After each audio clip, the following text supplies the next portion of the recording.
আসসালামু আলাইকুম রহমতুল্লাহ। Hello everyone, আপনাদের জন্য নিয়ে আসলাম নতুন আরেকটি ভিডিও।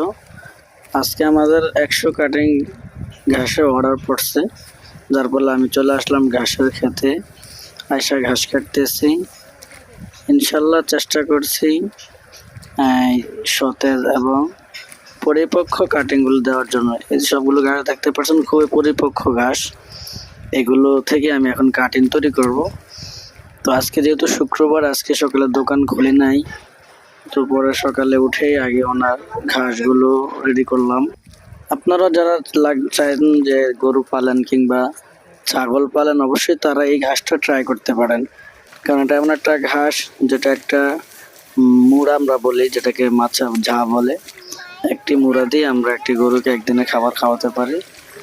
হ্যাঁ, যদি 2-3টা গরু হয় তাহলে আপনারা এগুলো নিতে পারেন।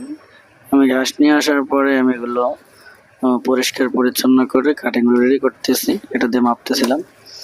আর পাশে আমার সুলতান ঘাস খাইতেছে।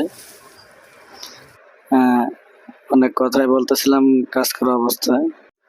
পাশে আমার নানু বলতেছে আমি এগুলা কেন ভিডিও করি, এগুলো ভিডিও করি বলে চোরে আমার সব নিয়ে যায়। তো আমি বললাম, নানু কই, চোর তো ঘাস চুরি করতে আসে না, আমি তো ঘাসের ভিডিও করি, বা আমি কি কাজ করি এটা করি, আমি তো টাকার ভিডিও করি না। একদিন আমার মা এসে খেলতেছে মাটি দিয়ে, ক্যামেরার সামনে হুট করে চলে আসছে। যাক, তারপরে আমি অনেকক্ষণ যাবত এই ঘাসের কাটিংগুলো রেডি করলাম। প্রায় 100 কাটিং রেডি করছি। এদিকে আবার আমার বাবা ইরফান কাদা নিয়ে খেলতেছে, বাবার সাথে কাজ করতেছে। বাহ, এটা আবার ক্যামেরাম্যান ঘুরে দিছে ক্যামেরার দিকে। যাই হোক, আমি 100 কাটিং রেডি করছি। রেডি করার পর আমি জুমার পূর্বে নিয়ে গেলাম। আমাদের কাকা চাইছে, মনির কাকা, ওনাকে আমরা দিয়ে আসলাম। তো আপনারা চাইলে নিতে পারেন, ইনশাল্লাহ আমাদের সাথে যোগাযোগ করবেন। আসসালামু আলাইকুম রহমতুল্লাহ।